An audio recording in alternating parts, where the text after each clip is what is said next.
Hi everyone, this is Mitzi Diane with the most complete wholesaling course ever.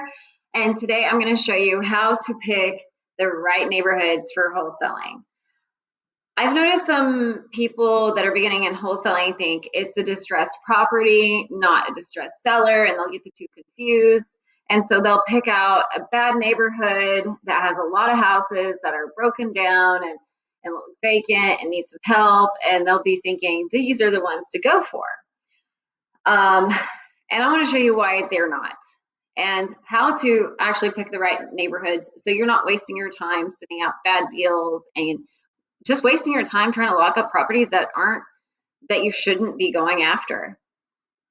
So, all right, I went ahead and pulled up a house on Zillow already. This one's for sale, but I'm just going to use this as an example. So this house is 1,036 square feet, $81,000, 3-bedroom, 3-bath. And the ARV, so I went ahead and just put 80,000 since it's on the market, but you can see it needs repairs. But this is just an example. Like, let's just say I went to this neighborhood. I was like, okay, I'm just gonna write all these down. And you're like, oh yeah, the ARV is like 80,000, so I'm gonna try to get this one up for like 50,000 or whatever it may be that you're thinking. I'm gonna show you why this property or houses that the ARV could be $80,000 is not going to work for you and what you should really be focusing on. So let's say ARV is $80,000.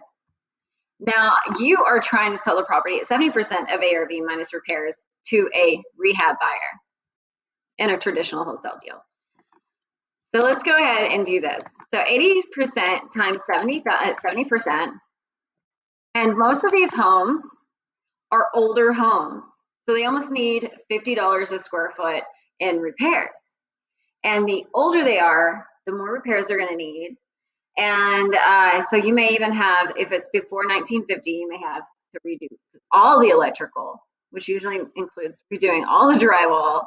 You have to do foundation. You have to do all the new plumbing, windows. It gets expensive. So this house was 1,033 square feet, right? Oh, 1,036 square feet. So let's show you guys this. 1,036 square feet times $50, $51,800. So these are the estimated repairs. And I would say that house probably needs more than that actually.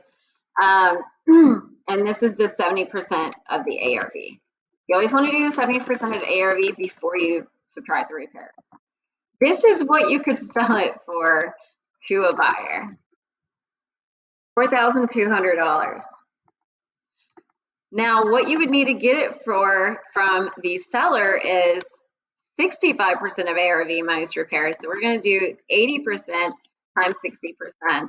We're going to take this 51,000 and subtract it from the 51,800. You would have to offer the seller $200. Do you think a seller that has their house paid off that looks like that, the house is looking like this right here, is going to give away their house for $200? Probably not. And in fact, I wouldn't even take that. I would make somebody pay me to take that house. So, and you can actually get sellers to do that, but that's a different story. So this would not be one to go after because really, there really isn't meat on the bone for the seller and buyer and you to all be happy. And that's why you shouldn't go after that kind of ARV in a traditional wholesale deal. Now this would be great for an owner finance though, and that's another story too. So let's say, what should you be going after? Like, I mean, where is it that you can actually still offer the seller something that they can feel like they've got something for their house, and you still get a decent wholesale fee, and the buyer still gets something that's pretty decent as well. So let's just go ahead and put the ARV to 130,000. Now we're talking. This right here, offering the seller 32,000, at least they're getting some money now for their property. And the buyer, that this is much better for everybody. So the ARV, the after repair value, this isn't what it's worth now. This is what it would be worth after repairs. I recommend people going between 130,000 up to the median of your area. So get to know your location, get to know your area. In San Antonio, it's like 240, 300,000. And so I would say go after locations and neighborhoods that the ARV houses are selling between 130,000 and 300,000.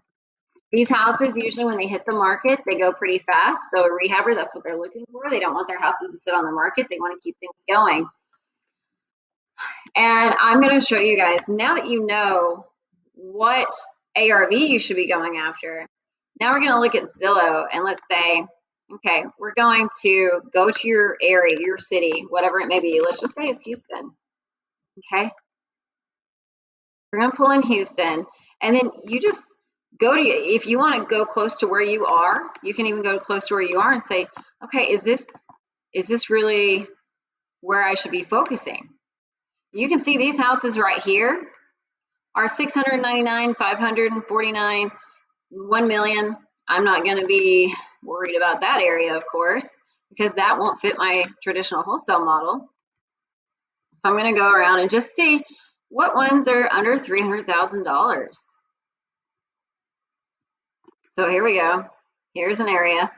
This is 230, 268, 290, 295. This would be a neighborhood I would be checking out. This is 230, 216, 330. So then you have an area, an idea of how to pick the neighborhoods to go ahead and start focusing on. And then you can watch my video on how to drive for dollars or set up driving for dollars and how to virtually drive for dollars. See, here you go. So you know, okay, this is an area that I could probably wholesale in and we could sell pretty quickly.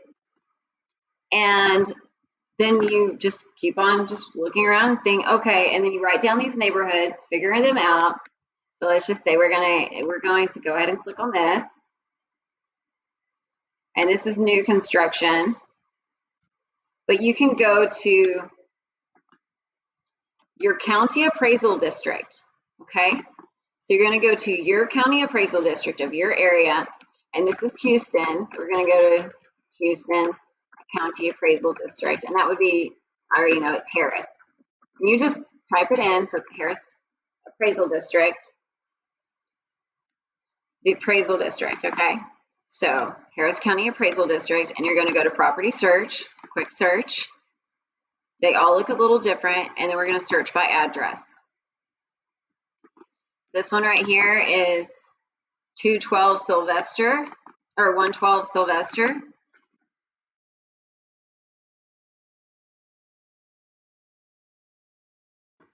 Not sure if okay. And we can just go ahead and click on this one because we're just looking for the neighborhood name. And you're built. So it's not just about the ARV, okay? The next thing you want to look up, and the county appraisal districts do look a little different from county to county, and some of them don't even have them online. But down here, what you're looking for is the improvement. This house right here, the building. So you see here, building and year built. Sometimes it has improvement. You got to hit a little plus sign to open it up and see it, or you have to hit expand all. There'll be a button that says expand all, but here the year built is 2019. This would not be something that I would want to wholesale. So I'm looking for neighborhoods, and so I'll go to a different neighborhood because I want neighborhoods that have houses that have been built before 2000. It's 2021 at the time of this video, and you want to have enough time for there to be some equity in the house. And if you're doing sub 2, that's different, but this is just traditional wholesale deals. So this would not be a neighborhood, even though the price fit, the year does not, okay? So you want to have both of them fit. The county appraisal district is also something that we use for doing property research, so we can find the homeowner's name. You can find if they have a separate mailing address, and and if they don't live at the same place. Now this, of course, this guy's a builder, so to me this would be a buyer. I would write his name down and know that he's somebody that may be interested in building on lots. So if I come up with a lot for wholesale, I would call this guy. So county appraisal district can give you a lot of information. So this would not be something that I would go after. So, and if you watch our virtual driving for dollars video, and you're going to learn about how, once you identify one of these neighborhoods, how you can start virtually driving for dollars, or even set up locations to really get to know certain neighborhoods so you can drive for dollars physically as well. So that's how to pick out the neighborhoods, the right neighborhoods for wholesaling. So one is the ARV is 130,000 through the median of that area. What is the median house price for that area? You can Google it. Or and the year built. The year built to before 2000. I personally like houses that have been built in the 1970s, 1980s. Those are really great neighborhoods, and usually the homeowners have the houses almost paid off, if not paid off. And if they're two-story homes, this is just a little golden nugget to add for you guys. People over 65 usually don't go upstairs. They're starting to have hip issues. They can't get up and down as easily. So they don't want to stay in a two-story home. That could be just a method, a niche that you could go after, or people over 65 in two-story homes. But year built before 2000, ARV between 130 and 300,000. Guys, try not to go around that because you'll waste some time. This is the best way to get started, is to know that, have a specific area that you're going after and knowing that these houses are worth wholesaling.